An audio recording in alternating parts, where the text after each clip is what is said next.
I am at the Louis J. Mascaro Automotive Museum in Pennsylvania. Man, I'm having a great time checking out these cars, and I hope you do too. You know, for a guy like me, listening to God first and Leanne second is what works for me. We got up on the morning we were headed from Allentown to Philly and needed to kill some time before getting over to the Simone Foundation at noon. I told Leanne that we could get some breakfast and maybe find something to do around Philly to kill some time, and she said, "What about this car museum near Philly?" I didn't even hesitate to say yes, and we killed time by visiting one of the nicest museums around that had a plethora of cars that I love. I love my wife. This 1954 Kaiser Darren was an American car that was conceived to compete against European sports cars being sold in the U.S. after World War II. Other cars developed were the Ford Thunderbird and Chevrolet Corvette, and all of them were two-seat roadsters. The Darren was the second American car after Corvette to be built with a fiberglass body, and the doors on this car slid into tracks into the front fender wells. How cool is that? Only 435 Darrens were built due to slow sales brought on by the high price tag, unfavorable consumer view of the Kaiser Motors Company, and the impracticality of the design. It is a very beautiful and compelling car to me, though. As we were walking through the museum, my lovely wife Leanne spotted this 1993 SVR Cobra R Mustang and said that a Fox body Mustang like this beauty is the only Mustang she would consider having. I have to say she has good taste.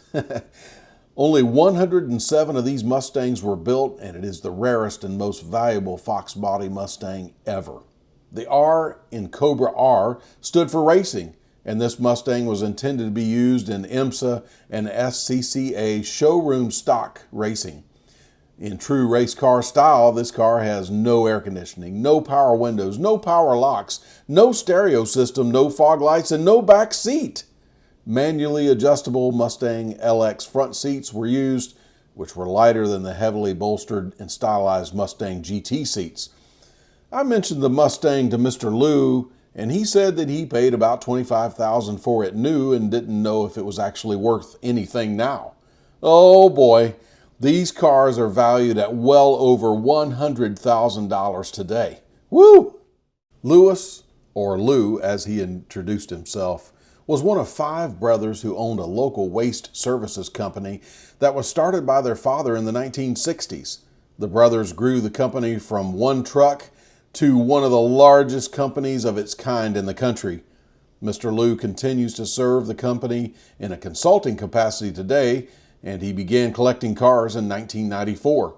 This museum collection is part of his 50-car stash. 1959 Dodge D100 swept-side truck was only produced from 1957 to 59, and fewer than 2,000 were built. It's reported that only 60 of these trucks remain today. The trucks were so special that they were made by Dodge's Special Equipment Group and not built on the factory assembly line. The fenders were lifted from a Dodge Suburban station wagon, and you can see the beautiful result here. I love it. Lou is here, and he's telling stories. Said that he buys cars that have low production number. He buys cars that have 500 models produced, not 5,000. And I'm looking at all the signs around this museum, and they're all showing how many production units, like this Mercedes right here. 350 produced. So he's buying low and selling high, if he ever needs to sell them, that is. He's never lost a dime on them. Only 139 examples of this Bugatti EB110 were made, and that makes this 93 model fit perfectly into Mr. Lou's collection. With a mid-engine V12, this supercar will hit 213 miles per hour. There are so many cool technical and circumstantial details about this car and its development and presentation that I could share, but I'm going to limit it to this. The engine and transmission were built as one unit, with the transmission built within the same block as the engine. Most cars have the transmission existing as a separate unit from the engine, and this car has it built together. When you think Bugatti, models such as the Veyron or the Chiron pop into mind. But this EB110 was the OG for Bugatti and paved the way for these other popular models. How do you get one of the 991 very exclusive Porsche 911R cars that were built? Hey, it wasn't easy. The prerequisite is that you have to own an $845,000 918 Spider hybrid hypercar. And I ain't talking about 918 Spider Matchbox toys. You have to have the real thing like Lou has. All he had to do was let Porsche know that he wanted the 911R and write the $186,000 check. Other people may have tried to beg and plead, pull favors, and wave money at Porsche, but hey, all of that wouldn't work if they didn't already own a 918 Spider like Lou. The Maserati MC12 is a supercar that Mr. Lou seemed very proud of, and rightfully so. This car is one of 50 built. I have never seen an MC12 in person, and I'll bet that the majority of people have never heard of it, much less viewed one in person. The MC12 was specifically built as the road car version of a GT race car that would compete against Ferrari, Aston Martin, Chevrolet Corvette, and others. 25 road-going units were required in order to compete in GT racing, and that's what Maserati built, 25 per year in 2004 and 05. 630 horsepower and a 6-speed automated manual moves the MC12 from 0 to 60 in 3.5 seconds and an insane top speed of 205 miles per hour. Since Maserati was owned within the same auto group as Ferrari, the Ferrari Enzo, a legendary supercar of its own right, was used as the basis of the car, and that included the engine and chassis design. In true race car inspired style, the frame of this car is a very expensive carbon fiber Nomex with aluminum subframes in the front and rear, and the car lacks a radio, rear window, and a trunk. Woo! What a car! At the end of our discussion, Mr. Lou asked me a question. If I could drive any car out of here today, which would it be? I had a very difficult time even pondering that question, but after considering the 1959 Caddy, I told him it might be one of the Porsches. I just didn't know which one. He told me that it's no question that he would drive one of the Porsche Carrera GTs. He said that this was the last car in his collection that he drove, and it scared him so bad, it's bad fast, that he decided he didn't need to drive any more of his cars. The Carrera GT was inspired by Porsche's Le Mans race car, and a race car driver once noted that this car is just unmanageable for ordinary drivers.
Hey, thanks for joining me today. God bless you and peace.